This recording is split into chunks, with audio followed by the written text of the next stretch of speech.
சுவாமியே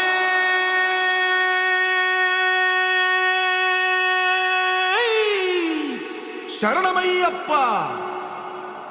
பள்ளி கட்டு சபரிமலைக்கு கல்லும் முள்ளும் காலுக்கு மெத்தை சுவாமிய சரணம் ஐயப்ப சரணம் అయ్యప్ప శరణం స్వామియ శరణం. మండల దీక్ష ముగిసింది, మాలకు అర్థం తెలిసింది, శబరికొండ పిలిచింది, మణికంఠుని చేరగ పదమంది. ఇరుముడి కట్టు కట్టు కట్టు కట్టు కట్టు ఇరుముడి కట్టు, ఎక్కు ఎక్కు ఎక్కు ఎక్కు శబరిమల ఎక్కు.